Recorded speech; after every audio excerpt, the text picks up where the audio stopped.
नमस्कार दोस्तों, स्वागत है आप सभी का। नमस्कार दोस्तों, स्वागत है आप सभी का एक बार फिर से एग्जामपुर के ऑफिशियल यूट्यूब चैनल पर। मेरा नाम है शशांक कौरव और एक और बार हम लोग बहुत ही शानदार से सेशन की शुरुआत कर चुके हैं। तो भैया सभी लोग जो है वो सेशन को बढ़िया तरीके से ज्वाइन कर लीजिए और शेयर कर दीजिए सेशन को। यहां पर बहुत इंपॉर्टेंट सेशन होने वाला है, फटाफट जल्दी से चलिए। बहुत बढ़िया, वेरी गुड इवनिंग। और सबसे पहली चीज तो ऑडियो कैसी आ रही है, वीडियो कैसा आ रहा है, एक बार मुझे कंफर्म कर दीजिएगा। चलिए, खुशी वेरी गुड इवनिंग, चांदनी नमस्कार नमस्कार, बैठ जाइए सभी लोग। बहुत बढ़िया, राम राम राम राम, बैठते चलेंगे। बहुत बढ़िया, चलिए बहुत बढ़िया बहुत बढ़िया। तो आप लोगों को ऑडियो वीडियो सब कुछ क्लियर है? क्या बात है, आगे सर हम सबसे आगे बैठे हैं, बहुत अच्छी बात है। देखो सब लोग आगे नहीं बैठेगा, कुछ लोग पीछे भी बैठेंगे चलेगा, क्योंकि मेरी आवाज दूर तक जाएगी, है ना। और हम सभी लोगों की आवाज बहुत दूर तक जाने वाली है।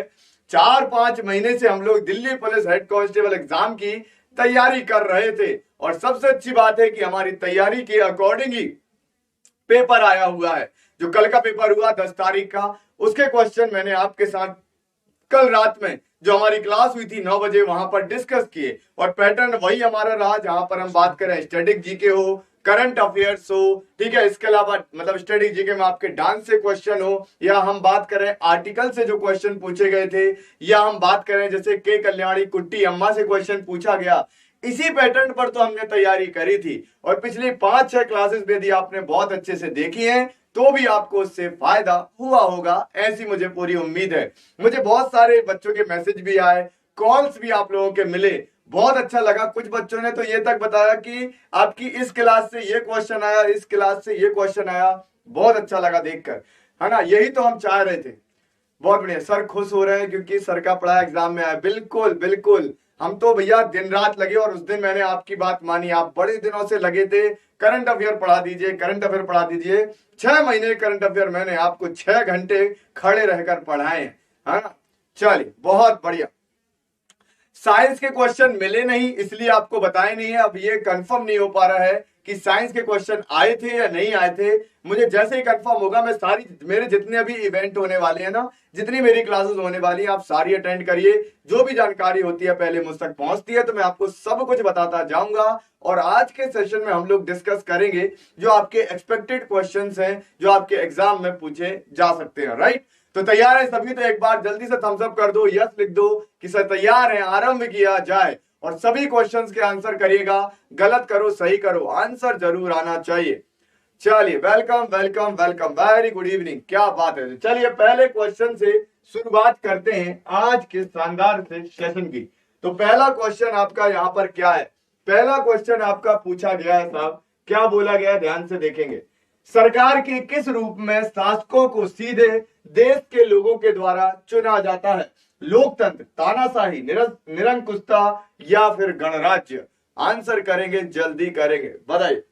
सभी करते चले, आगे बढ़ते चले, बताइए क्या हो रहा है। राइट आंसर सभी बता दो, जल्दी बता दो।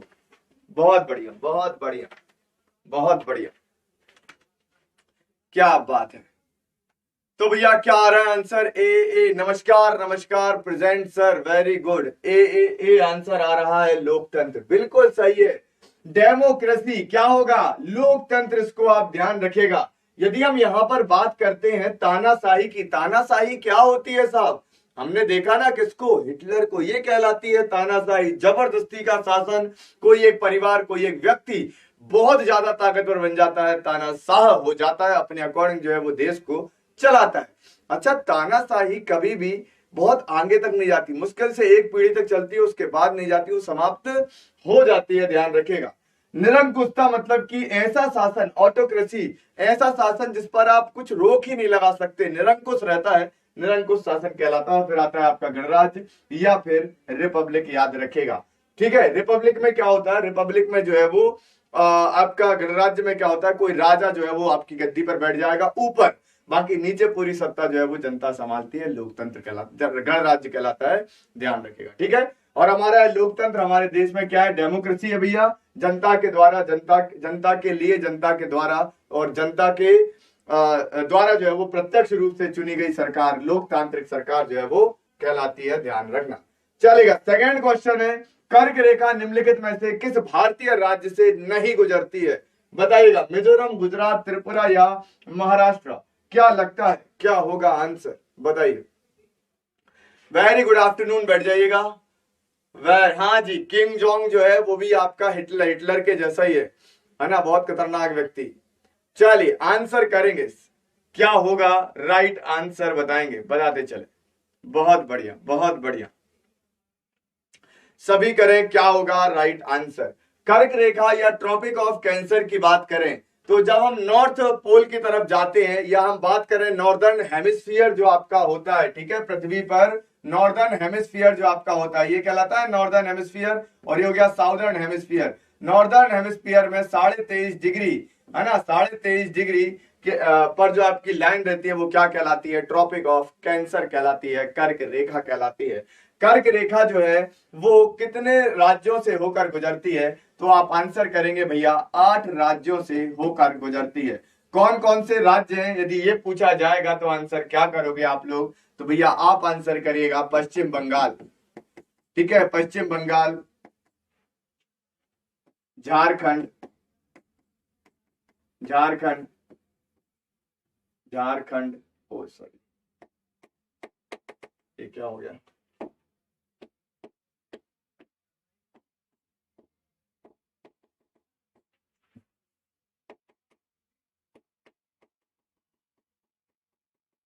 चलिए आपका यहाँ पर जो है वो ये शो ही नहीं कर रहा, अलग हो गया, कोई बात नहीं। तो याद रखिएगा, मैं आपको सीधा बता देता हूं, भैया पश्चिम बंगाल, झारखंड, गुजरात, मध्य प्रदेश, राजस्थान, छत्तीसगढ़, त्रिपुरा, मिजोरम, और यहां पर यदि हम बात करते हैं तो भैया आपके झारखंड से होकर गुजरती है कौन सी लाइन, ट्रॉपिक ऑफ कैंसर। तो इसमें आपको कौन सी नहीं मिल रही है, किस राज्य से नहीं गुजरती, तो मिजोरम से गुजरती है, गुजरात से गुजरती है, त्रिपुरा से गुजरती है, महाराष्ट्र से जो है वो नहीं गुजरती। तो आप आंसर क्या कर देंगे, Maharashtra is the right answer, क्योंकि महाराष्ट्र साउथ तरफ पड़ जाता है और लाइन हमारी राजस्थान से जाती है, ध्यान रखिएगा, ठीक है। चलिए आगे बढ़ते हैं, तीसरा क्वेश्चन आता है, किताब के ऊपर पुस्तक टाइमलेस लक्ष्मण निम्नलिखित में से किस व्यक्ति के जीवन पर आधारित है, ओपी लक्ष्मण, आर के नारायण, वीवीएस लक्ष्मण या फिर आर के लक्ष्मण। आंसर करेंगे, जल्दी करेंगे, बताइए क्या होगा राइट आंसर, फटाफट बताएं क्या होगा राइट आंसर। बहुत बढ़िया, बहुत बढ़िया, सभी आंसर कर दो, क्या होगा राइट आंसर। तो क्या लिखा है, टाइमलेस लक्ष्मण, तो लक्ष्मण लिखा है इसलिए सभी में लक्ष्मण लक्ष्मण जो है वो यहां पर कर दिया गया है। तो आपको बताना है क्या होगा राइट आंसर, फटाफट बताएं, जल्दी बताएं क्या होगा राइट आंसर, बताते चले। बहुत बढ़िया, बहुत बढ़िया। और यदि आप लोगों ने कल की क्लास को नहीं देखा भैया, कल की क्लास को, रात वाली को जरूर देख लेना, पूरे क्वेश्चन मैंने आपको डिस्कस करे हैं कि आपके किस तरीके के एग्जाम में सवाल पूछे गए, उन पर आधारित आज की हम लोग यहाँ पर क्लास कर रहे हैं। बहुत बढ़िया, चलिए तो ध्यान में रखिएगा, यदि हम यहाँ पर बात करते हैं साहब, टाइमलेस लक्ष्मण ये किसके द्वारा लिखी गई किताब है, तो ये लिखी गई है आर के लक्ष्मण के, सॉरी कहाँ गए आपके, यदि हम यहाँ पर बात करते हैं आर के लक्ष्मण, ये लक्ष्मण लिखा है, इसको लक्ष्मण कर लीजिएगा, आर के लक्ष्मण के द्वारा जो है इस किताब को लिखा गया, इसको आप ध्यान रखिएगा, जिसे हम क्या कहते हैं, जिसे हम कहते हैं भैया टाइमलेस लक्ष्मण, नोट कर लीजिएगा। क्लियर है सभी को। अच्छा देखो, टाइमलेस लक्ष्मण तो हमने पढ़ लिया, कभी भी एग्जाम में जब हिंदी और इंग्लिश दोनों क्वेश्चन लिखे रहे तो आपको एक चीज पता होना चाहिए, इंग्लिश वाले को सही माना जाता है, राइट। तो कभी भी हो इंग्लिश में एक बार ऑप्शंस को जरूर देख लें। क्लियर है, चल आगे बढ़ते हैं। फोर्थ आपका क्वेश्चन क्या है भैया, कौन सी केंद्रीय एजेंसी भारत में आवास क्षेत्र को नियंत्रित और निगरानी करती है, बताइएगा क्या होगा right answer, RERA, RBI, LIC या फिर सेबी। सभी आंसर करेंगे, जल्दी करेंगे, बताइएगा। वेरी गुड, वेरी गुड, बहुत जल्दी स्टार्ट होंगी, और भी क्लासेस आपकी स्टार्ट होंगी, बहुत जल्दी होंगी। चलेगा, आंसर करेंगे क्या होगा राइट आंसर, बहुत बढ़िया। सभी आंसर करेंगे, क्या होगा राइट आंसर बता दो। बहुत बढ़िया। तो भैया यहां पर ध्यान ध्यान रखना, क्या लिखा है, केंद्रीय एजेंसी भारत में आवास क्षेत्र। आपको पता है भैया, मकान वगैरह लेना हो कहीं सोसाइटी में या कहीं पर भी नॉर्मल जगह पर, तो आती थी लोगों को बड़ी दिक्कतें। कई बार तो ऐसा होता था कि आपने एडवांस जमा कर दिया और बोला था कि 1 साल बाद मकान मिल जाएगा, लेकिन मकान 5 साल 10 साल बाद भी नहीं मिला। इस पर क्या किया जाए, तो प्रॉपर जो है वो यहाँ पर नियम कानून बना दिए गए और इसके लिए एक यहाँ पर अथॉरिटी बनाई गई जिसे रेरा कहा जाता है। रेरा कहा साहब, रियल इस्टेट, है ना, रेरा का फुल फॉर्म याद कर लीजिएगा, रियल इस्टेट रेगुलेटरी अथॉरिटी। ठीक है, ये अथॉरिटी क्यों बनाई गई साहब, जिससे कि अथॉरिटी है ना, जिससे कि क्या हो, जो भी मकान खरीदने, प्रॉपर्टी खरीदने, इन सब से लेकर जो भी दिक्कतें रहेंगी ये रेरा दूर करेगा। अब रेरा में भैया बिल्डर्स को प्रॉपर लिखना पड़ता है कि आपका जो है वो कब मकान बनकर तैयार हो जाएगा, कब दिया जाएगा, मकान कैसी जमीन पर बना है, सारी जानकारियां, किसने कब खरीदी, क्या कुछ होता है, सब कुछ दिया गया है। तो भैया जब भी आप मकान लो तो आप ये देखिएगा कि भैया उसके पास रेरा का नंबर है या नहीं है, रेरा अप्रूव्ड रहेगा तो बहुत सारे कागज की आपको जो है वो यहाँ पर लिस्ट मिल जाएगी, उसमें इसको आप ध्यान रखेंगे, रेरा अप्रूव्ड जो है वो चीजें ली जाती हैं। तो रियल एस्टेट होगा। रिजर्व बैंक ऑफ इंडिया तो केंद्रीय एजेंसी है नहीं। LIC life insurance corporation. और सेबी क्या है, सेबी का फुल फॉर्म क्या होता है, securities and exchange board of India, exchange board of India, board of India. ठीक है, securities and exchange board of India note कर लीजिएगा। चलिए 5th नंबर पर चलेंगे, क्या लिखा है, हैदराबाद राज्य के संस्थापक का नाम बताइए। निजाम उल मुल्क आसफ जाह, सादत खान, टीपू सुल्तान या मुर्शीद कुली खान। क्या होगा राइट आंसर बताइएगा। हाँ जी, सेबी जो है वो आपके मार्केट से रिलेटेड है, सभी कंपनियां जो फाइनेंस से संबंधित है उनको सेबी जो है वो रेगुलेट करने का काम करती है। बहुत बढ़िया, सभी आंसर करेंगे। क्या लिखा है, हैदराबाद राज्य के संस्थापक का नाम बताओ। बहुत बढ़िया, CCC और A, क्या बात है, बहुत शानदार, सभी आंसर करते चलेंगे। और भैया जिन लोगों ने 6 महीने वाली करंट अफेयर की क्लास नहीं देखी, मैं बार बार कह रहा हूं आप लोग जरूर देखिए। अभी एक बार देख लो, एक बार यदि आपने लाइव भी देख लिया फिर देख लीजिए, इससे क्या होगा, आपको चीजें अच्छे से कंठस्थ हो जाएंगी और आने वाले समय में कोई भी एग्जाम होता है तो आपको बेनिफिट होगा, इस बात का ध्यान रखिएगा। ठीक है, चलिए, very good very good, C और D आंसर आ रहा है, क्या बात है। तो भैया ध्यान रखिएगा, यदि हम बात करते हैं हैदराबाद राज्य के संस्थापक का नाम, तो वो क्या है, निजाम उल मुल्क आसफ जाह। आसफ जाह, निजाम उल मुल्क आसफ जाह के द्वारा जो है वो यहाँ पर स्थापना करी गई, किसकी, हैदराबाद की। अच्छा, आजाद हो गया भारत, हैदराबाद बोलता है हम तो स्वतंत्र रहेंगे या शामिल होंगे पाकिस्तान में। तो भैया हमने जो है वो क्या किया था, इसके लिए ऑपरेशन चलाया था, सरदार वल्लभ भाई पटेल के द्वारा एक पुलिस ऑपरेशन चलाया गया, जिसे हम कहते हैं ऑपरेशन पोलो। ऑपरेशन पोलो के तहत क्या किया गया, 1948 में, 1948 में हैदराबाद राज्य को भारत में जो है वो शामिल कर लिया गया। इसको आप ध्यान में रखेंगे, क्लियर है। अभी हैदराबाद किसके अंतर्गत आता है, तो हैदराबाद अभी आता है भैया किसके अंतर्गत, तो वो आता है आपका तेलंगाना। तेलंगाना की राजधानी बन गया है हैदराबाद, याद कर लेना, क्लियर है। चलिए, यदि ये तेलंगाना की राजधानी बन गया तो आंध्र प्रदेश की राजधानी क्या है बताओ। अभी भी बहुत सारे बच्चे क्योंकि इसमें कंफ्यूज होते हैं। आंध्र प्रदेश की राजधानी क्या है, तो वो है अमरावती। क्या है भैया, तो अमरावती जो है वो यहाँ पर राजधानी है, कैपिटल है, इसको आप ध्यान में रखेगा, क्लियर है सभी को। अच्छा, यदि आपसे बोला जाएगा कि यहाँ पर तेलंगाना नया राज्य कब बना था, तो ये बना था 2 जून 2014 को। कब बना, तो ये बना था 2 जून 2014 को। इसको भी आप नोट कर लेंगे, क्लियर।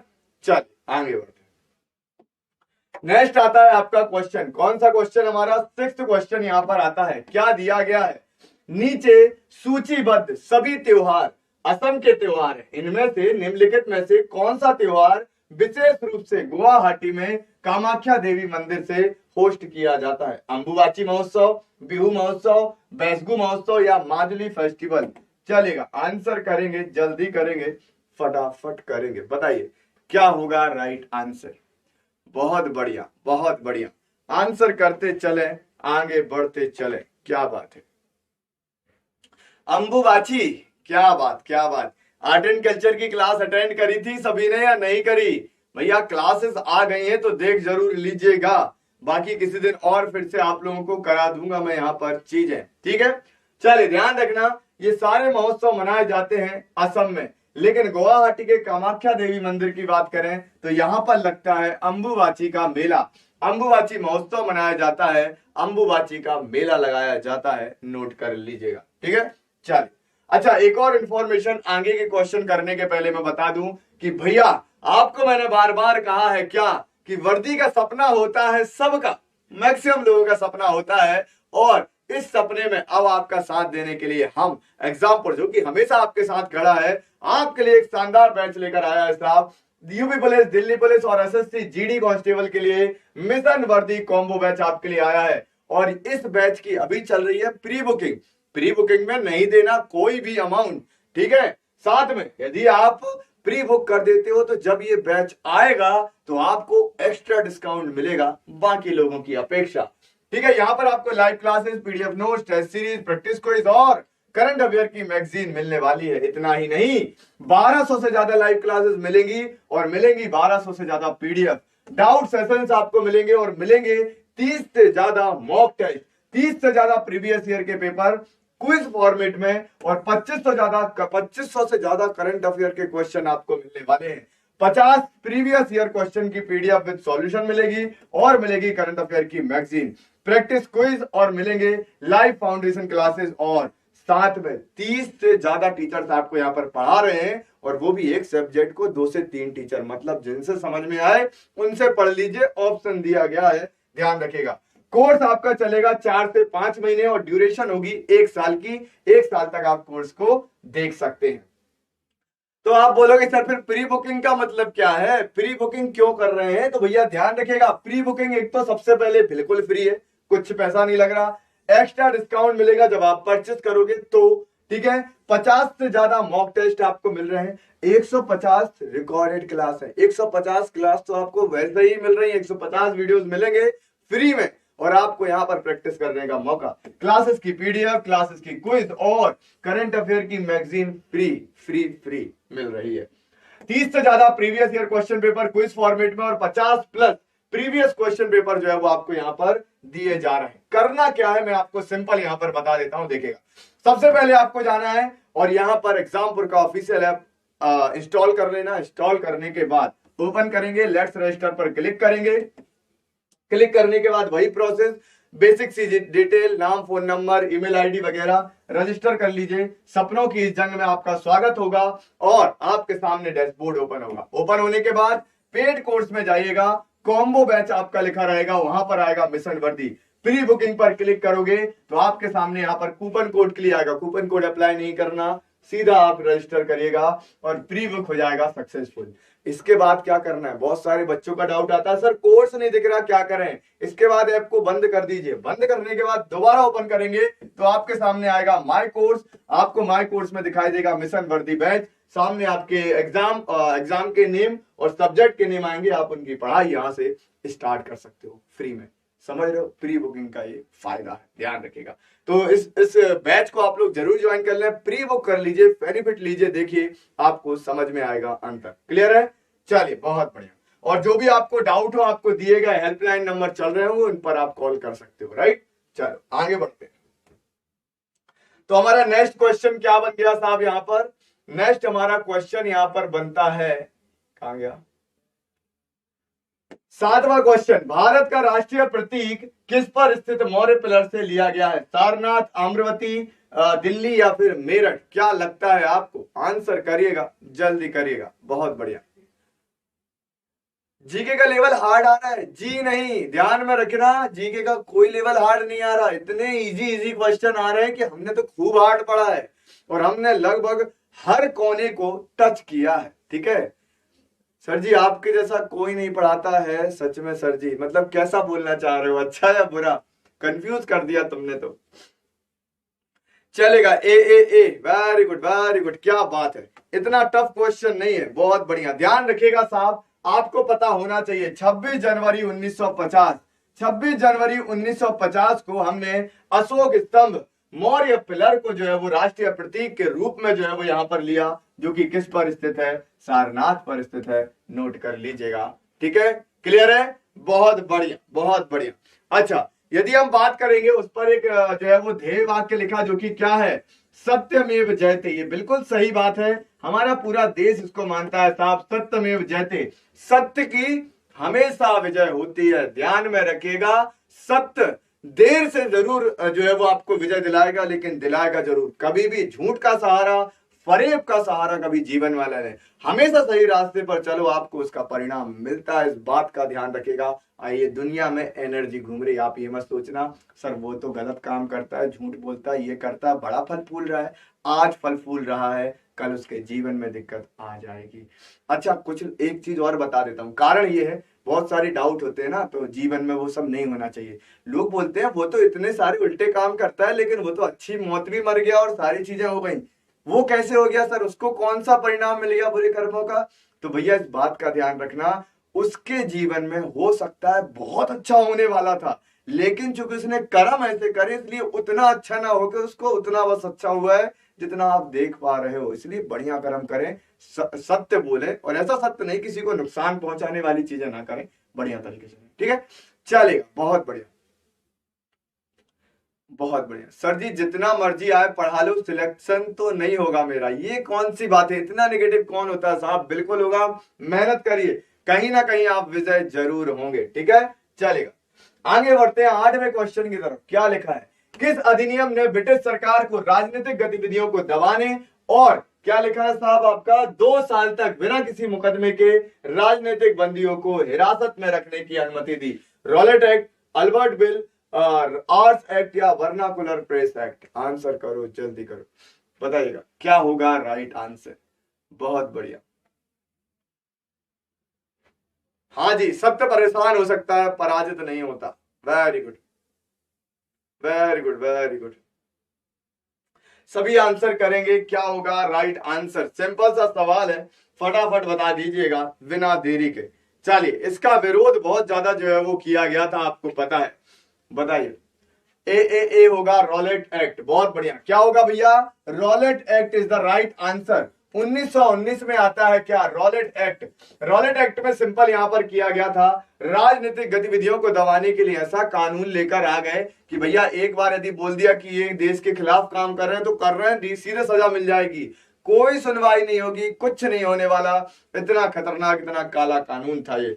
देश भर में विरोध हुआ इसका, असहयोग आंदोलन भी चलाया गया, फिर चौरी चौरा कांड होता है 1922 में, वो भी हमने देखा, इसको आप यहाँ पर ध्यान में रखिएगा। क्लियर है, चल। अच्छा, इल्बर्ट बिल भी आता है, इल्बर्ट बिल विवाद हुआ था साहब। इल्बर्ट बिल में क्या हुआ था, इल्बर्ट बिल में साहब यहाँ पर एक चीज ये हो गई थी कि जो जजेस होते थे, तो जो अंग्रेज जज होते थे वो हमेशा अंग्रेजों का ही और भारतीयों का, दोनों का मुकदमा सुना करते थे, दोनों पर सजाएं देते थे, चीजें करते थे। लेकिन जो भारतीय जज होते थे सिर्फ भारतीयों का मुकदमा सुन सकते थे। इल्बर्ट बिल आया, इन्होंने बोला भैया चाहे भारतीय हो चाहे अंग्रेज जज हो, ये सबके मुकदमे सुनेंगे। तो अंग्रेजों ने इसका विरोध किया था, इल्बर्ट बिल विवाद, याद रखेगा।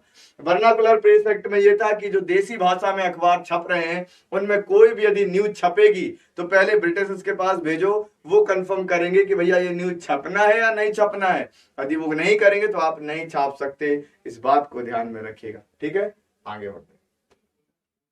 9वां यहां पर आता है, निम्नलिखित में से किस देश में सरकार की राष्ट्रपति प्रणाली मौजूद नहीं है? यूएसए, रूस, तुर्की या भारत? आंसर करो, राष्ट्रपति प्रणाली किस देश में नहीं है? आंसर करें, जल्दी आ जाए, बताइए। बहुत बढ़िया, सभी आंसर करें, क्या होगा राइट आंसर? बहुत बढ़िया। नहीं, करंट अफेयर आपके पहले के भी आ रहे हैं, 6 महीने के भी आ रहे हैं। 6 महीने करंट अफेयर करना इसलिए जरूरी है, बिल्कुल रिसेंट के हैं, ऑनलाइन है, आपके करंट अफेयर का पैटर्न बदल सकता है। और करंट अफेयर में मैंने सिर्फ और सिर्फ करंट नहीं पढ़ाया, आपको करंट के बारे में चीजें भी बताई हैं जो आपके एग्जाम के लिए जरूरी है। बढ़िया से बैठ कर पढ़ लीजिएगा, थोड़ा स्पीड से कर करके पढ़ लोगे ना तो भी आपका उद्धार हो जाएगा। चलिए, बहुत बढ़िया। तो यहां पर ध्यान रखिएगा, सभी का आंसर आ रहा है सी और डी, मैक्सिमम है सी, तुर्की। वेरी गुड, चाहे वो अमेरिका हो, चाहे रूस हो, चाहे तुर्की हो, भैया यहाँ पर प्रेसिडेंशियल फॉर्म ऑफ गवर्नमेंट चलती है, मैंने आपको पढ़ाया है। सरकार कई प्रकार की होती है। एक होती है प्रेसिडेंशियल फॉर्म ऑफ गवर्नमेंट, मतलब कि राष्ट्रपतीय शासन प्रणाली जिस प्रकार से सिस्टम करती है वो हो गया। और एक होती है भैया संसदीय प्रणाली, मतलब पार्लियामेंट्री फॉर्म ऑफ सिस्टम। हमारे देश में जो है वो राष्ट्रपति प्रणाली नहीं चलती, हमारे देश में चलती है पार्लियामेंट्री फॉर्म ऑफ सिस्टम। कैसा चलता है? संसदीय कार्य प्रणाली चलती है। संसदीय व्यवस्था हमने यूके के संविधान से जो है वो ली हुई है, ध्यान रखिएगा।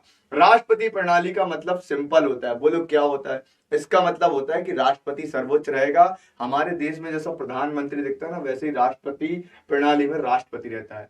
हमारे यहाँ पर संसदीय प्रणाली जिसमें राष्ट्रपति सिर्फ नाम मात्र की कार्यपालिका है।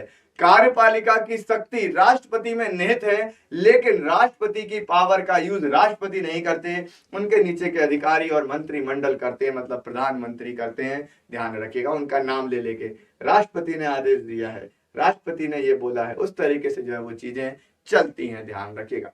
अभी कल के पेपर में पूछा गया था राष्ट्रपति के इलेक्शन में कौन पार्टिसिपेट करते हैं, कल के पेपर में आया था दिल्ली पुलिस में। तो मैंने आपको बताया था आर्टिकल 52 याद रखना, इसमें बोला गया भारत के राष्ट्रपति होंगे। फिर आर्टिकल 53 याद रखना, इसमें कहा गया है कि राष्ट्रपति के पास कौन सी शक्ति होंगी? कार्यपालिका की शक्ति मौजूद होती है। किसमें? राष्ट्रपति के पास, याद रखिएगा। फिर यहां पर एक और आर्टिकल पढ़ना पड़ेगा आपको, आर्टिकल 54 किस चीज के बारे में बताता है? राष्ट्रपति का इलेक्शन होगा। और आर्टिकल 55 भी याद रखिएगा, जिसमें इलेक्शन के प्रोसेस की बात करी गई है। किसकी बात करी गई है? इलेक्शन के प्रोसेस की बात करी गई है। तो आपसे बोला गया था कि भैया कौन कौन जो है वो राष्ट्रपति के चुनाव में वोट कर सकते हैं। आप सीधा बोलना, चाहे वो लोकसभा हो, चाहे वो राज्यसभा हो, या फिर हो राज्यों की विधानसभाएं, सभी के इलेक्टेड मेंबर्स या सभी के निर्वाचित सदस्य जो है वो क्या करते हैं? वोट करते हैं। 9 मिनट वाले कहीं के नहीं करते, सिंपल है, इसको आप ध्यान में रखिएगा। क्लियर? इतनी सी बात है, आपको समझ में आ गई होगी। साथ में हमारी जो राष्ट्रपति बनी है वो 15वीं राष्ट्रपति बनी है, अच्छे से पढ़ लीजिएगा, द्रौपदी मुर्मू जी। ठीक है, संताल जनजाति से जो है वो आती है, इनको आप ध्यान में रखिएगा। और है ना, जनजाति समुदाय से आने वाली पहली महिला, आजादी के बाद राष्ट्रपति बनने वाली पहली महिला। ठीक है, और भारत की दूसरी महिला राष्ट्रपति। इस तरीके से आप ध्यान में रखिएगा, एग्जाम में आती है। चलिए, वेरी गुड इवनिंग, जय हिंद, बैठ जाएं सभी लोग। आगे बढ़ते हैं 10वें क्वेश्चन की तरफ। क्या दिया है? अंतरराष्ट्रीय कबड्डी महासंघ की स्थापना किस वर्ष में की गई?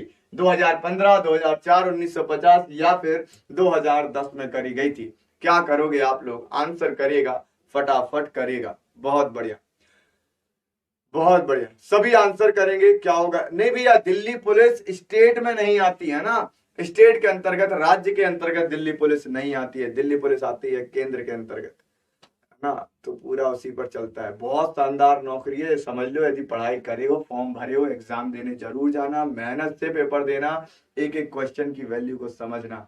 ठीक है, चलिए, तो बी आंसर आ रहा है 2004 और 1950।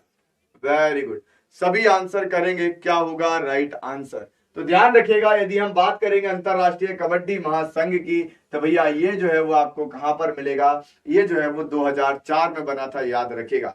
अंतरराष्ट्रीय कबड्डी महासंघ आपको मिलता है भारत में ही। कहां पर? जयपुर में। ठीक है, कहां पर मिलेगा? जयपुर में मिलेगा। कबड्डी हमारी यहाँ की फेमस है। अच्छा, आपसे बोला जाएगा बांग्लादेश का राष्ट्रीय खेल कौन सा है, तो आप क्या बोल देना? आप बोलना कबड्डी है सर। क्या है? कबड्डी है, ध्यान रखना। ठीक है, चलिए आगे बढ़ते हैं। 11वां क्वेश्चन आपकी स्क्रीन पर ये रहा, आंसर करें। निम्नलिखित में से कौन से गुणवत्ता चिन्ह सही सुमेलित नहीं है? मिसमैच है कोई सा, कौन सा है? एगमार्क कृषि उत्पाद के लिए होता है, एफपीओ प्रसंस्कृत खाद्य उत्पाद के लिए होता है, हॉलमार्क चांदी के आभूषण के लिए होता है, या आईएसआई अर्ध प्रसंस्कृत खाद्य उत्पाद के लिए होता है? आंसर करो, कौन सा गलत मैच है? सभी को बताना है, जल्दी बताना है, बताइए। वेरी गुड, वेरी गुड, चांदनी बोल रही है कि ए आंसर होगा। कोशिश करिए आप लोग, क्या होगा राइट आंसर? जल्दी बताओ, फटाफट बताओ। बहुत बढ़िया, सभी आंसर करेंगे। क्या होगा राइट आंसर? बहुत बढ़िया, सभी आंसर करें। तो बी और डी आंसर कर रहे हो, एफपीओ प्रसंस्कृत खाद्य उत्पाद, और डी। बहुत बढ़िया, बहुत बढ़िया, बहुत बढ़िया सवाल है, साहब बनना चाहिए। देखो एग मार्क जो होता है वो कृषि उत्पाद के लिए होता है, बिल्कुल सही है। एफपीओ जो होता है साहब ये प्रसंस्करण, जो प्रोसेस्ड फूड आपके प्रोडक्ट होते हैं उनके लिए होता है, इसको आप ध्यान में रखिएगा। हॉलमार्क जो होता है वो चांदी के आभूषण के लिए होता है, लेकिन जब हम आईएसआई मार्क की बात करते हैं खाद्य उत्पाद के लिए नहीं होता। ये इन सब चीजों से अलग। आप देखना कुछ इलेक्ट्रिक के उपकरण होंगे, बहुत सारे उपकरण आते हैं उनमें आईएसआई मार्क लगा रहता है, वो बताता है कि ये उपकरण मानक पैमाने पर जो है वो बने हुए हैं, मतलब एक सही पैमाने पर इनको डेवलप किया गया है। ये याद रखिएगा। समझ में आ गया? बहुत बढ़िया। तो भारतीय मानक संस्थान के द्वारा आईएसआई मार्क जो है वो दिया जाता है। तो बाकी आपके सारे सही है। आगे बढ़ते हैं। फिर आता है आपका 12वां क्वेश्चन, अंडमान और निकोबार क्षेत्राधिकार किस उच्च न्यायालय के अंतर्गत आता है? आंसर करो, जल्दी करो, बताइएगा। मद्रास, उड़ीसा, कलकत्ता या फिर आंध्र प्रदेश? क्या लगता है आपको? आंसर करिए, बताइए। सभी करें, क्या होगा राइट आंसर? अंडमान और निकोबार क्षेत्राधिकार किस उच्च न्यायालय के अंतर्गत आता है? बताएं, सभी बताएंगे, जल्दी बताएंगे। कैलकटा के अंतर्गत आता है। क्या बात है, बहुत बढ़िया। सभी आंसर कर दो, क्या होगा राइट आंसर? बहुत बढ़िया। अच्छा, और भी आपके ना यूनियन टेरिटरी के पूछे जाते हैं, जैसे देखिएगा आज से यहां पर बोला जाएगा, बताइए लक्षद्वीप का किसके अंतर्गत आता है हाईकोर्ट? लक्षद्वीप हाईकोर्ट किसके अंतर्गत आता है? लक्षद्वीप मतलब इनका न्यायिक क्षेत्र किसके अंतर्गत आता है? ये सब आप याद करके चले जाइएगा। बताइए लक्षद्वीप का किसके अंतर्गत आता है? तो लक्षद्वीप का आपको मिलेगा भैया केरल के अंतर्गत। किसके मिलेगा? केरल के अंतर्गत मिलेगा। यदि पूछा जाएगा पुदुचेरी, पुदुचेरी जो है वो इसका न्यायालय आपको कहां पर मिलेगा? पुदुचेरी का तो आंसर क्या करेंगे? मद्रास हाईकोर्ट। ठीक है, ये आप सब हाईकोर्ट लिख लीजिएगा, मद्रास हाईकोर्ट। ठीक है। अच्छा, अंडमान और निकोबार का बोलेंगे तो आंसर करेंगे कैलकटा हाईकोर्ट या कोलकाता हाईकोर्ट। याद रखेगा, कोलकाता हाईकोर्ट के अंतर्गत जो है वो आपका अंडमान निकोबार का जो है वो यहां पर आता है साहब। ठीक है। आपसे बोला जाएगा दमन, दीव, दादर एवं नागर हवेली, तो दमन और दीव का जो आपका होता है वो किसके अंतर्गत आता है? तो ये आता है बॉम्बे हाईकोर्ट के अंतर्गत। ठीक है, बॉम्बे हाईकोर्ट के अंतर्गत। आपको पता है अंडमान निकोबार में बांग्ला भाषा बोलने वाले लोग सबसे ज्यादा रहते हैं। किस भाषा? बांग्ला भाषा, मतलब बंगाली भाषा बोलने वाले। इसलिए तो कलकत्ता हाईकोर्ट में वहां पर सुनवाई होती है इनकी, ध्यान रखेंगे। ठीक है, चलिए बहुत बढ़िया। सर जी दिल्ली पुलिस के बारे में बता दो, ये सब दिल्ली पुलिस के लिए ही चल रहा है और पिछले 5 महीने से तो बता रहा हूं। और क्या जानना चाहते हो आप? आगे बढ़ते। अब तो भैया हमारे एग्जाम का समय आ गया है। 13वां क्वेश्चन, निम्नलिखित में से कौन एक प्राथमिक गतिविधि नहीं है? बताइएगा। कृषि, खनन, मत्स्य पालन या फिर निर्माण? आंसर करेंगे प्राथमिक गतिविधि नहीं है। क्या लगता है आपको, क्या होगा राइट आंसर? बताइए।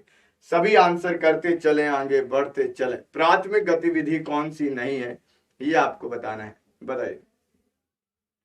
बहुत बढ़िया, बहुत बढ़िया, बहुत बढ़िया वाली करनी है। लेकिन देखो यदि आप 70 या उसके आसपास भी कर आते हो ना, देखो एक चीज का एग्जाम में विशेष ध्यान रखना। बोलो क्या? वो है नेगेटिव मार्किंग। नेगेटिव मार्किंग 0.50 की है। आपको यदि नहीं बन रहा छोड़ दो। मैं कहता हूं 70 क्वेश्चन बन रहा है ना, छोड़ के आओ। 65 बन रहे हैं ना, छोड़ के आओ। नेगेटिव ये मत सोचना कि भैया कट ऑफ तो 80 प्लस या 90 प्लस जाएगी, हमारा वैसे नहीं होने वाला, तुक्का लगा दें। ये गलती नहीं करेगा कोई भी स्टूडेंट। बस हाँ, एक चीज मैं बोल रहा हूं, आप ये कर सकते हो कि मान लीजिए आपको पता है कि यार एक काम करते हैं, मुझे ये तो पता है कि ये 2 ऑप्शन नहीं होंगे, लेकिन इनमें से कुछ ना कुछ आंसर होगा, और फिर आप थोड़ा बहुत दिमाग लगा के आंसर कर दो तो हो सकता है आपका सही हो जाए। ठीक है, तो ये आप कर सकते हो। 2 में से करोगे तो 50-50 चांस बन जाते हैं। लेकिन यदि आपको चारों का नहीं पता या 3 का नहीं पता, तो आप, मैं नहीं बोलूंगा कि आप इसमें जाइएगा। निगेटिव मार्किंग के चक्कर में बिल्कुल मत फंसना। ये नहीं सोचना कब क्वेश्चन जितने बन रहे हैं उतने कर आइएगा, बढ़िया तरीके से कर आना। कोई भरोसा नहीं है, कल को जो है वो उसमें आपका नॉर्मलाइजेशन हो जाए, कल को हो सकता है लिस्ट गिर जाए, तो आप ज्यादा नीचे गिर जाओगे माइनस मार्किंग के लिए। ठीक है, तो ये नहीं सोचना 100 क्वेश्चन करके आएंगे 70 तो सही हो जाएंगे, 30 गलत भी होंगे, ध्यान रखना, वैसे ही रेस से बाहर हो जाओगे। इस बात का ध्यान रखें। ठीक, चल तो क्या बोला गया है? प्राइमरी सेक्टर नहीं है, तो राइट आंसर वैसे क्या होगा इसका? कंस्ट्रक्शन या निर्माण जो है वो इसका राइट आंसर होगा। आपको पता होना चाहिए, मैंने प्राइमरी सेक्टर, सेकेंडरी सेक्टर और टर्सरी सेक्टर या तृतीय क्षेत्र के बारे में आपको बताया है। भारत के इन क्षेत्रों के बारे में आपको जानकारी होना चाहिए। देखो यहाँ पर आपको लिस्ट मिलेगी साहब, जरा ध्यान से देखिएगा, ठीक है, बिना किसी हड़बड़ी के। क्या लिखा है यहाँ पर?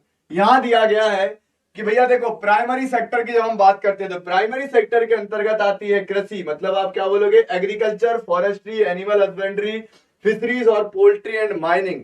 ये किसके अंतर्गत आता है? ये भारत का प्राथमिक क्षेत्र है, ये भारत का प्राइमरी सेक्टर है, इसको आप ध्यान रखेगा। फिर आता है द्वितीयक क्षेत्र। द्वितीयक क्षेत्र के अंतर्गत आता है उत्खनन और विनिर्माण, मतलब क्या आएगा आपका भैया यहाँ पर जो है वो आपका क्वेरिंग एंड मैन्युफैक्चरिंग, है ना। आप उत्खनन कर सकते हो, आप विनिर्माण जो होता है, मैन्युफैक्चर जो करते हैं चीजें या जो इंडस्ट्रीज के अंतर्गत आती हैं, वो सब कुछ किसके हैं? द्वितीय क्षेत्र के अंतर्गत आएंगी। फिर आता है आपका तृतीय क्षेत्र, जिसे हम टर्सरी सेक्टर कहते हैं। इसके अंतर्गत व्यापार, परिवहन, संचार, बैंकिंग, बीमा, शिक्षा, स्वास्थ्य, पर्यटन और जो सेवाएं होती हैं वो तृतीय क्षेत्र के अंतर्गत आती हैं, टर्सरी सेक्टर के अंतर्गत आती हैं, ध्यान में रखिएगा, ठीक है। चलिए आगे बढ़ते हैं। सर अभी लास्ट टाइम में क्या करें? एक काम करता हूं, मैं इस पर एक अलग ही इवेंट ले आऊंगा, तो बढ़िया जुड़ जाना उस चीज से, तो आपको मैं कुछ कुछ चीजें और बता दूंगा क्या करना चाहिए पेपर में, ठीक है। चल आगे बढ़ते हैं। आपका नेक्स्ट क्वेश्चन आता है 14th नंबर का क्वेश्चन है, जरा ध्यान से आंसर करना। जीएसटी परिषद का नेतृत्व किया जाता है किसके द्वारा? जीएसटी काउंसिल के हेड कौन होते हैं? केंद्रीय वित्त मंत्री, सीएजी, आरबीआई गवर्नर या प्रधानमंत्री? बताइए, सभी आंसर करें, जल्दी करें, बताइए। बहुत बढ़िया, सभी कर दें। क्या होगा राइट आंसर? नहीं जी, 100 में से 100 करके आओगे तो दिक्कत में फंस जाओगे, है ना। Very good very good. Sir math नहीं आ रहा है, एग्जाम में आ रहा है, यदि आपसे नहीं बन रहा है तो आप प्रैक्टिस करिए, ठीक है, प्रैक्टिस करिए। ए आंसर कर रहे हो? क्या है? केंद्रीय वित्त मंत्री। आपको पता है साहब, हमारे देश में अलग अलग प्रकार के कई टैक्स हुआ करते थे, ठीक है। फिर एक दिन ऐसा आया, कौन सा दिन आया? संविधान में किया गया 101वां संविधान संशोधन, कॉन्स्टिट्यूशनल अमेंडमेंट, जो कि 2016 में कर दिया गया। और इस संविधान संशोधन के माध्यम से, ये बिल नंबर था 122, क्या जोड़ दिया गया? जीएसटी जोड़ दिया गया, है ना। तो जीएसटी जो है वो, कई लोग तो ये बोल रहे थे विकास नहीं आया, जीएसटी आ गया, है ना। तो भैया ध्यान रखिएगा, गुड्स एंड सर्विसेज टैक्स मतलब कि माल एवं सेवा कर के लिए नया जो है वो कानून आ जाता है, ध्यान रखिएगा। इसको लागू कर दिया जाता है कब? तो ये किया जाता है 1 जुलाई 2017 को, और 1 जुलाई को हम क्या मनाते हैं? जीएसटी डे के रूप में सेलिब्रेट करते हैं। जीएसटी जो है वो किस प्रकार का टैक्स है पूछा जाएगा तो आप आंसर क्या करोगे? ये जो है वो एक इनडायरेक्ट टैक्स है। कैसा टैक्स है? इनडायरेक्ट टैक्स है, याद रखिएगा, या इसे हम क्या कहेंगे? अप्रत्यक्ष कर कहेंगे। अप्रत्यक्ष क्यों कहते हैं? क्योंकि भैया हम इसको क्या करते हैं? डायरेक्ट नहीं देते। डायरेक्ट मतलब जैसे इनकम टैक्स हो गया, हम खुद जाकर पे करते हैं, ये तो हमारी सामानों पर, सर्विसेज पर लग जाता है टैक्स। उसको जैसे आप लोग कोर्स खरीदते हो तो उसमें ऑलरेडी टैक्स लगा आता है, हमको अलग से देने नहीं जाना पड़ता, नोट कर लीजिएगा, ठीक है। सबसे पहले जीएसटी कहां पर आया? तो ये बहुत बेसिक से सवाल है, याद रखिएगा। फ्रांस में आया था 1954, 1954 में आया था। 4 स्लेब आपके होते हैं, कौन कौन से? 5%, 12%, 18% और 28% जो है वो यहाँ पर लगता है। 3 प्रकार होते हैं, एक होता है आईजीएसटी, एक होता है सीजीएसटी, एक होता है एसजीएसटी। सीजीएसटी होता है central goods and services tax. लिख नहीं रहा हूं, सब बहुत पढ़ाया है मैंने। ये केंद्र के द्वारा लगाया जाता है और केंद्र के द्वारा लिया भी जाता है। एसजीएसटी जो है वो state goods and services tax होता है, राज्य लगाते हैं आपके ऊपर और राज्य इसको कलेक्ट करके अपने पास रख लेते हैं। फिर एक होता है IGST, integrated goods and services tax. मान लीजिए कोई सेवा या कोई माल एक राज्य से दूसरे राज्य में भेजा जा रहा है, तो दोनों राज्यों का चीजें यूज हो रही है ना, तो ये टैक्स आईजीएसटी के अंतर्गत आता है। तो आधा आधा दोनों को टैक्स मिल जाएगा। इसको केंद्र सरकार कलेक्ट करती है और 2 राज्यों के बीच में बांट देती है। समझ गए? चलिए बहुत बढ़िया, तो इसको आप यहां पर ध्यान रखिएगा। अच्छा, जीएसटी काउंसिल की बात करेंगे भैया, तो जीएसटी काउंसिल आर्टिकल 279A के अंतर्गत जो है वो इसको रखा गया, और इसमें केंद्रीय वित्त मंत्री, यूनियन फाइनेंस मिनिस्टर हमारी कौन है? निर्मला सीतारमण जी, उसकी हेड बनाए जाते हैं। क्लियर है? चलिए आगे बढ़ते हैं। फिर आता है भैया यहाँ पर 15वां क्वेश्चन, भारत में पहली कपास मिल किस शहर में स्थापित की गई? अहमदाबाद, नासिक, मद्रास या बॉम्बे? आंसर करो, जल्दी करो, बताएगा। अच्छा, ये जो क्वेश्चन है कि जो ये मिल पूछी गई है वो मिल पूछी गई है जो सक्सेसफुल रही, है ना। एक और क्वेश्चन आता है अनसक्सेसफुल वाली कौन सी थी। चलिए बहुत बढ़िया, जय भीम गुरुजी। चलिए बैठ जाइए सभी। सबसे ज्यादा कॉस्मेटिक्स में लगता है, बहुत सारी चीजों में लगता है, धूम्रपान वगैरह में लगता है आपका बहुत टैक्स, है ना। फिर भी लोग पीते हैं, क्या करोगे, पीते खाते तो हैं। चलेगा, आंसर करेंगे, जल्दी करेंगे, बहुत बढ़िया। सभी आंसर करें। देखो एक चीज ध्यान रखिएगा, कपास के अभी आंसर आ रहे हैं बॉम्बे और ए आंसर आ रहा है, ए क्या है, अहमदाबाद। एक चीज और ध्यान रखिएगा, 1818 में पहली बार कपास की मिल खोली गई। कहां पर खोली गई, तो ये खोली गई थी भैया बंगाल में। बंगाल में मतलब कोलकाता में खोली गई, फोर्ट ग्लॉस्टर में। कहां पर, फोर्ट ग्लॉस्टर में जो है वो खोली गई। अच्छा, ये जो मिल खोली गई तो ये कोलकाता में खोली थी, लेकिन ये अनसक्सेसफुल रही। खुली तो थी, अनसक्सेसफुल थी। लेकिन हमारे जो यहाँ पर पूछा गया सक्सेसफुल वाली है, option D is the right answer, Bombay. ये समय था 1854 का, केजीएन डावर के द्वारा। केजीएन डावर, है ना, केजीएन डावर के द्वारा जो है वो यहाँ पर खोली गई पहली कपास मिल। कहां पर, बॉम्बे में खोली गई, और ये सफलतापूर्वक चलती रही, याद रखिएगा, ठीक है। अच्छा, आपसे कहा जाएगा भारत का मैनचेस्टर किसे कहते हैं, आप आंसर क्या करोगे बताइए। भारत का मैनचेस्टर किसे कहते हैं, भारत का मैनचेस्टर कहा जाता है भैया अहमदाबाद को। किसको कहा जाता है, अहमदाबाद को, नोट कर लीजिएगा। चलिए फिर आता है आपका नेक्स्ट क्वेश्चन, और ये हमारा क्वेश्चन क्या कहता है, नील दर्पण पुस्तक के लेखक कौन है, मुमताज अली, अवनींद्रनाथ टैगोर, ईश्वर चंद्र विद्यासागर या दीन बंधु मित्र। आंसर करेंगे, जल्दी करेंगे, बताइए। बहुत बढ़िया, बहुत बढ़िया, सभी का आंसर आना चाहिए। आपको बताना है नील दर्पण पुस्तक के लेखक का नाम क्या है। आंसर करो, जल्दी करो, फटाफट करो, बताइएगा।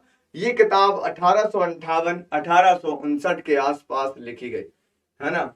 अब बताओ किसने लिखी, सभी आंसर कर। D D D D D answer कर रहे हो, दीन बंधु मित्र, सभी आंसर करो, क्या होगा राइट आंसर। बहुत बढ़िया। चलिए ध्यान रखिएगा, यहां पर नील दर्पण को मैंने कब बोला, कब लिखी गई, 1858-59 में साहब इस किताब को लिखा गया, याद कर लीजिएगा। और ये लिखी गई थी दीन बंधु मित्र के द्वारा, ठीक है, याद रखेगा, दीन बंधु मित्र। याद कैसे करोगे, आपको दर्पण कौन दिखाता है, आपको आईना कौन दिखाता है, मित्र दिखाता है ना, जो आपका भाई बंधु मित्र रहेंगे वही आपको आईना दिखाएंगे, वरना लोग तो पेड़ पर चढ़ाने के लिए मौजूद है ना, ठीक है। चलिए आगे बढ़ते हैं, नेक्स्ट क्वेश्चन की तरफ जो है वो यहाँ पर चलेंगे। अच्छा, दीन बंधु जो मित्र थे ना, इनका ओरिजिनल नाम था, इनका जो ओरिजिनल नाम है वो क्या है, गंधर्व नारायण, ठीक है। इनका ओरिजिनल नाम था गंधर्व नारायण, वो भी आप चाहो तो नोट कर सकते हो, एग्जाम में कभी आया नहीं है, लेकिन क्या पता कोई महापुरुष ये भी आपको यहाँ पर दे दे। चलिए 17वां क्वेश्चन आता है, क्या लिखा है साहब, किंग्स जे एडम्स निम्नलिखित में से किस क्षेत्र से जुड़े हैं। आंसर करो, घुड़दौड़, बिलियर्ड्स, गोल्फ या आपका जो है वो स्केट बोर्डिंग। क्या लगता है तुम्हें, आंसर करेंगे, बताइए। गुरुजी की प्रतिभा को नमन, आपको भी नमन भाई, हर हर महादेव। चलिए बैठ जाइए सभी लोग, नारेबाजी करते रहिए, लेकिन मतलब पढ़ते रहिए, इस बात का ध्यान रखें, है ना, यूनिवर्सिटी टाइप का लगने लगता है फिर बीच क्लास में। चलिए सभी आंसर करेंगे, क्या होगा राइट आंसर। तो भैया याद रखिएगा, ये जो किंग्स जे एडम है ये किस देश के हैं, तो भैया ये हैं अमेरिका के, और ये क्या करते हैं, स्केट बोर्डिंग करते हैं, स्केट बोर्डर हैं, याद रखिएगा, स्केट बोर्डिंग करते हैं। अलग अलग खेलों के लोग एग्जाम में पूछे जाते हैं, ठीक है। चलो आगे बढ़ते हैं, अब आता है 18वां क्वेश्चन, क्या कहा गया है, निम्नलिखित में से किस भारतीय शहर को यूनेस्को की वर्ल्ड हेरिटेज साइट में का जो है वो टैग मिला या शामिल किया गया है, अहमदाबाद, आगरा, भोपाल या फिर बॉम्बे या मुंबई। जरा आंसर करेंगे, जल्दी करेंगे, फटाफट करेंगे, बताइए। सर पेट का पेपर, सर पेट का पेपर क्या बोल रहे हो, वेरी गुड।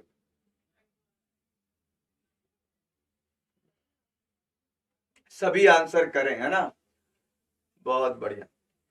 सर पेट का पेपर रद्द हो गया है क्या, इसकी जानकारी अभी तक तो मुझे नहीं है, हो सकता है हो गया होगा तो आपको पता चल गया होगा, यहाँ पर तो सारी अपडेट आपको मिलती रहती है।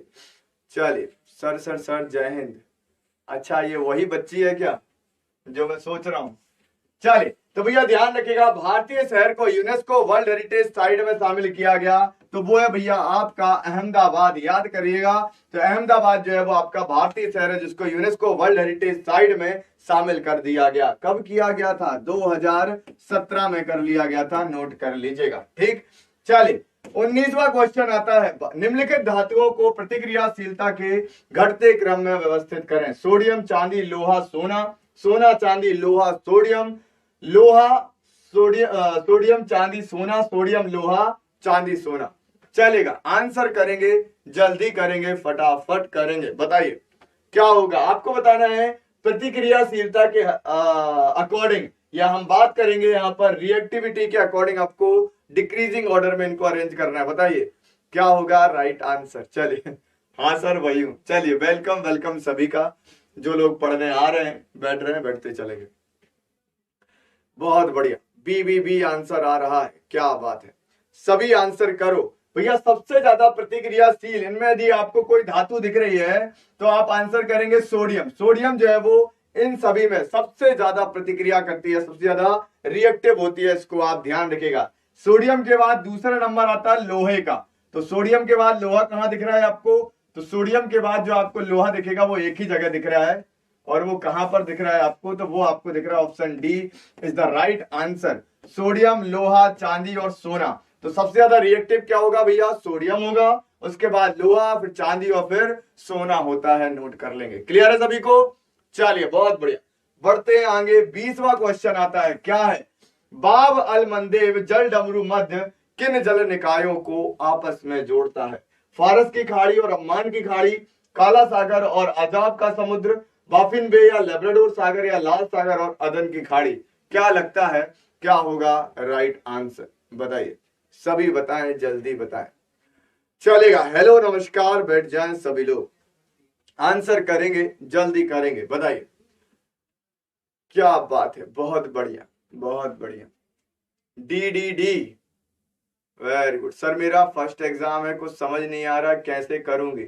आपके लिए लाते हैं कुछ इवेंट। देखो क्यों समझ में नहीं आ रहा बच्चे, आप लोगों के लिए ना 5 महीने से लगे हैं, और ऐसी कौन सी चीजें जो आपको बताई नहीं गई हो, क्या नहीं, सब कुछ किया है। तो बढ़िया तरीके से पढ़ो चीजों को, और देखो जितनी तैयारी हो गई है ना, यदि आपको लग रहा है सर अब तैयारी नहीं करनी या जो भी है, आप रुक जाओ, आप एग्जाम देने जाओ और इस कॉन्फिडेंस के साथ जाओ कि हमको जितना करना था ना हमने पढ़ लिया है ना, हम इतना ही पढ़ सकते थे, हमने पढ़ लिया, आएगा तो इसी से करेंगे, नहीं आएगा तो भी कुछ ना कुछ करके आएंगे।